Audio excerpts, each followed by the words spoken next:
You've had an argument that never happened, with someone who said nothing wrong, in a room that was perfectly quiet.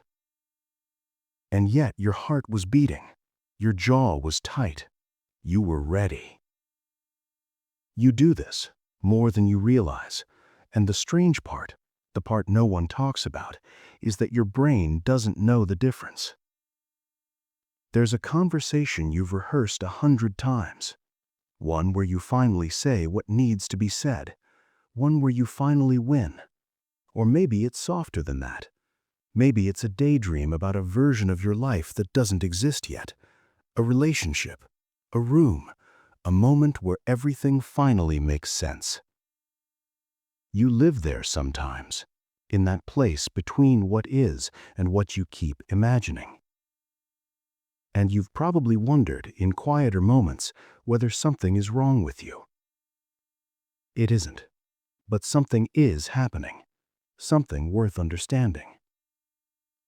Psychologists call it mental simulation, the brain's ability to construct detailed, emotionally vivid scenarios using nothing but memory, pattern, and imagination.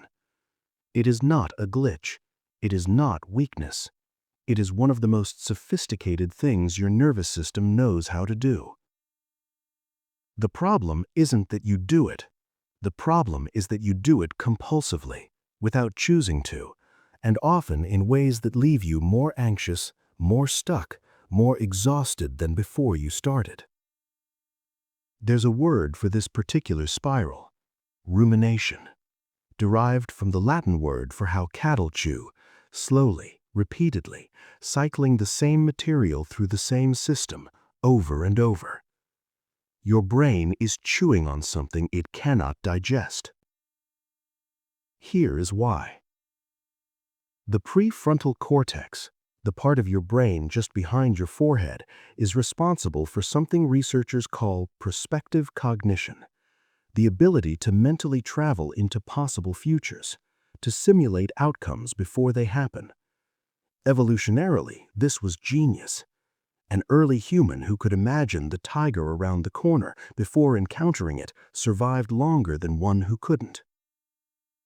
Your brain learned to rehearse danger, learned to prepare, learned that thinking through the worst thing was sometimes how you survived it. But your nervous system has a flaw in this design. It cannot cleanly distinguish between a vivid imagined threat and a real one. When you replay a fight that never happened, your amygdala, the brain's alarm system, responds as if it did. Cortisol rises, muscles tighten. Your body enters a low-grade version of fight or flight. You are not being dramatic. You are being biological. There's another layer to this: dopamine. Most people think dopamine is about pleasure. It isn't exactly. Dopamine is about anticipation, about the pursuit of resolution. It fires not when you get the thing, but when you are moving toward it. And your imagined scenarios, they offer something real life often can't: perfect narrative control. In the rehearsed argument, you always find the right words. In the daydream, the other person finally understands. In the fantasy future, the version of you that finally has everything figured out steps into the light. Your brain releases a quiet hit of dopamine for each version of that resolution. And then the scenario doesn't end there, because it never quite resolves. So you run it again. You adjust a detail. You find a better line. You try once more. You are not escaping reality. You are caught in a loop that feels like progress, but moves in circles. Think of it this way. Imagine a record player with a scratch in the groove. The needle hits it, skips back, plays the same 4 notes again, skips back, plays them again. That is not music. But the brain, desperate for resolution, keeps listening as if the song might finally end differently. Your fake scenarios are that scratch. Your rumination is the needle, and the resolution you are waiting for, the feeling of it finally clicking, never comes through imagination alone. So what do you actually do with this? Not suppress it. That doesn't work. The research is clear on this. Thought suppression, what psychologists call ironic process theory, almost always backfires. The harder you try not to think about something, the more mentally available it becomes. You work with it differently. First, name the scenario for what it is. When you catch yourself running a mental simulation, don't judge it. Label it. I am rehearsing. I am simulating. This is not happening right now.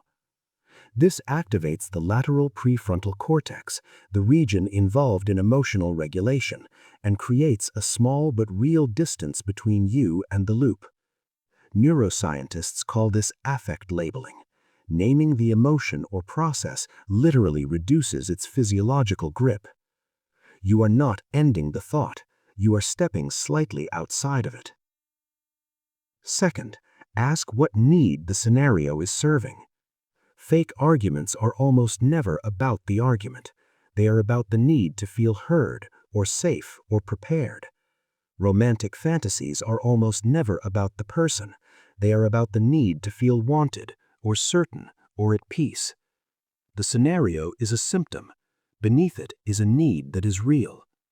When you identify the need, you give yourself something to actually address, not in your head, in your life. Third, interrupt the loop with the body, not the mind. Because the simulation happens in thought, trying to think your way out reinforces the very pathways keeping you in.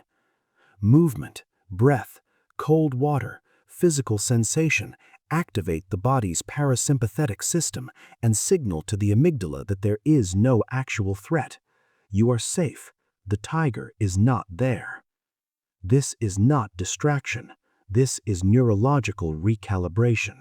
Fourth, give the scenario a conscious ending. If you must run it, and sometimes you must, finish it deliberately. Let the imagined conversation end. Let the other person respond. Let the moment close.